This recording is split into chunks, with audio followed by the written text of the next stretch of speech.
eu preciso falar um pouquinho do grupo do qual faço parte e estou aqui representando, que é o Grupo de Saúde Mental aqui da PFN São Paulo. Esse grupo surgiu numa situação muito delicada, causada pelo impacto violento, né, que sofremos por conta do evento trágico envolvendo nosso colega Matheus Carneiro. Diante daquele impacto, alguns colegas se reuniram por WhatsApp mesmo, né, e começamos a traçar algumas ideias sem saber sequer por onde começar. Então, desenvolvemos um projeto piloto em São Paulo, um projeto de acolhimento, com 2 psicólogas especialistas da Santa Casa, a doutora Renata Condes e a doutora Alessandra Catap. Então, procuramos, logo depois de traçar algumas estratégias, o auxílio do sindicato para implementar esse serviço. Salvo engano, essa foi a primeira iniciativa nesse sentido, aqui na 3ª região, pelo menos. E eu quero dizer que fomos prontamente atendidas pelo sindicato, e aqui eu gostaria de registrar meu agradecimento especial ao colega Alexandre Torres, que topou imediatamente a ideia e realizou essa ponte com o Simprofaz. Então, o diagnóstico que já foi mencionado pelo Dr. Cristiano, mencionado e realizado pelo Dr. Cristiano, junto com esse projeto piloto e também com os relatos de saúde mental recebidos pelo Simprofaz nos últimos dias, esses se mostraram, no meu entendimento, os elementos propulsores para esse novo projeto que é interessantíssimo, que foi apresentado agora pelo Dr. Cristiano Costa. Projeto muito completo, como vocês puderam perceber, só que só vai funcionar se nós participarmos. Esse elemento é fundamental, a nossa participação. E aqui eu também aproveito para deixar claro o lugar e objetivo do nosso grupo. A gente entende fundamental ter uma certa autonomia, claro, dentro dos limites vigentes, né, para propor as medidas e para dialogar com todas e todos. O nosso objetivo é desmistificar o tema da saúde mental na Procuradoria, abrir espaços para falar sobre isso sem medo de julgamento, sem medo de estigmas, trazer informações, provocar e cooperar com todas as instâncias. Eu destaco aqui o nosso senso de cooperação, porque a nossa ideia é ter um ambiente de trabalho mais saudável para todos. E quando eu digo todos, eu estou me referindo aos procuradores, aos servidores, às pessoas que exercem atividades terceirizadas e aos estagiários também. O Simprofaz foi o primeiro parceiro a atender essa nossa provocação. E por isso eu gostaria aqui de deixar muito claro o meu agradecimento na pessoa do Dr. Hernani. Bom, dito isso, prezados e prezadas colegas, em que pese esse avanço, ainda estamos no começo. E todos nós temos muito trabalho pela frente. Eu tenho a impressão, e aqui eu estou falando, veja, eu não gosto muito da expressão lugar de fala, mas eu vou colocar aqui da minha perspectiva de procuradora que atua na ponta. Eu tenho a impressão, compartilhada por muitos, de que nos últimos anos a PGFN deu um salto técnico e institucional gigantesco. A nossa imagem tem se firmado cada vez mais pela qualidade e pela nossa competência. E aqui eu tenho a honra de compartilhar a mesa com o Dr. Fabrício, que foi todo mundo sabe, foi um procurador, um elemento central nesse processo todo de valorização da PGFN. Só que esse processo ele tem se mostrado desacompanhado de uma abordagem mais humana, que considera ainda outras dimensões da nossa existência, especialmente no que toca a PGFN, a interação no ambiente de trabalho.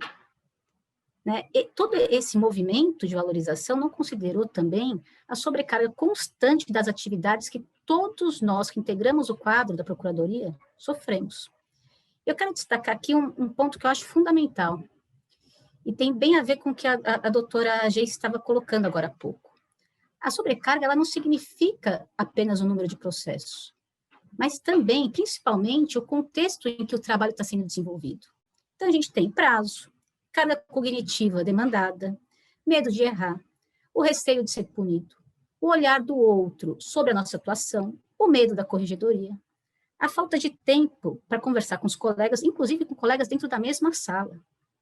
Então, assim, sendo muito honesta aqui, apesar de hoje eu ter uma chefia imediata e colegas muito solidários, eu me vejo nessa situação em diversos momentos. E eu penso agora, assim, já faz tempo que eu tenho essa impressão, isso é tratado de várias formas em processos psicoterapêuticos, que eu, indevidamente, eu normalizei essas angústias. E daí, assim, é importante colocar nesse ponto aqui o momento que a gente está vivendo. O teletrabalho, que é um avanço indiscutível, e eu particularmente estou em teletrabalho, e a mim, sim, me atende muito bem, mas ele também traz novos desafios, inclusive as doenças físicas, né, por conta do uso excessivo de telas, por questões posturais, enfim, essas questões precisam ser consideradas. Bom, seguindo no que eu estava na minha linha de raciocínio, e aqui eu acho importante dizer que a ideia não é apontar os erros dos gestores, mesmo porque, geralmente, nós não temos, de maneira geral, aí, um preparo para lidar com esses problemas. A intenção aqui é alertar que muitas das decisões nos parecem equivocadas, justamente porque não consideram a saúde mental e o bem-estar do quadro, né, dos integrantes da fazenda. Então, eu colocaria aqui minha primeira reflexão. O que as chefias da PGFN podem fazer para esse enfrentamento? E também já faço um alerta. Não adianta apenas cobrar as chefias, porque estes que ocupam esses cargos também desenvolvem sofrimentos psíquicos e emocionais. Então, a pergunta que eu entendo que seria mais adequada seria o que nós, colegas, podemos fazer para melhorar o nosso ambiente? Dito isso, parto para a segunda reflexão. Quando pensamos em uma instituição, não existe saúde mental pela metade. Procuradoras e procuradores apenas conseguem desenvolver suas atividades porque dependem, e muito, do trabalho dos servidores, dos terceirizados, dos estagiários. A PGFN precisa, com urgência, pensar em formas de melhorar as condições de trabalho, não apenas dos procuradores e procuradoras, mas também de todos que integram o quadro. Com a devida vênia, e me perdoem ser enfática nesse momento, eu entendo que é inconcebível que, quando se fala de saúde mental dentro de uma instituição, que esse direito seja, na prática, garantido apenas para alguns. E, de novo, eu faço uma pergunta. Quais medidas estruturais podem ser tomadas nesta questão? Nós todos, não é só chefia, todos precisamos pensar no que a gente pode fazer para ajustar esse quadro. Por fim, aqui, nem tão fim assim, já estou terminando, minha última reflexão também, que eu acho que é importante e que a gente tem percebido aí nos últimos tempos. De acordo com inúmeros trabalhos científicos, alguns grupos historicamente vulneráveis estão mais propensos ao sofrimento psíquico. Eu citaria como exemplo aqui as mulheres, a população negra, as pessoas homossexuais e as pessoas com deficiência.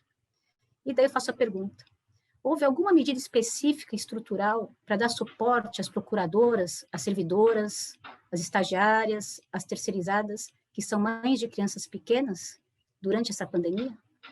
Alguém pode imaginar, e eu acho que é fácil imaginar, fazer um prazo, tendo que ao mesmo tempo cuidar da criança ou do idoso da família? A gente precisa começar a pensar nessas questões.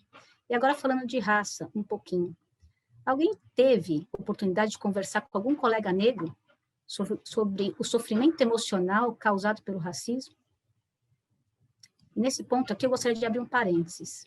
Eu aproveito para congratular iniciativas como o projeto Tributos a Elas, idealizado pela Herta Rani e pela Lana Borges, e também o grupo PGFN de Todas as Cores, fundado pela querida Fernanda Santiago e pelo Leonardo Alvim. Compartilhadas essas reflexões todas, fica aqui o convite para todos. Precisamos falar abertamente sobre saúde mental e, ao mesmo tempo, promover um ambiente de trabalho acolhedor nesse sentido. Isso não é feito de uma maneira unilateral. Todos precisam participar. E esse é o primeiro passo. Eu tenho certeza que a gente só tem a ganhar com isso. Por fim, e agora é fim mesmo, gostaria de registrar a atuação de colegas que foram fundamentais nessa segunda fase do nosso grupo. A querida e parceirona Maia Lisboa, a Mariana Ribeiro, o Israel Senra, o João Guilherme Muniz, a Cristiane Fortes, a Carolina Miranda e a Valéria Ferreira. Meus agradecimentos ainda a todos os integrantes da DIAF, na pessoa do Gabriel Gonçalves, da Ludmila Carvalho, do seu Ademir Borges e da Luciana Matoso. Também agradeço a Luciana Breiner e a Carolina Zancané, que são integrantes da DICAGE, e a doutora Luciana Maciel e a doutor Bernardo Alves, da 5ª Região, pela generosidade na troca de experiências e de material. Por fim, agradeço também a doutora Caterine, procuradora regional aqui na 3ª Região, por se mostrar sempre aberta a nos ouvir, sempre que solicitamos. E a todos vocês, colegas, muito obrigada.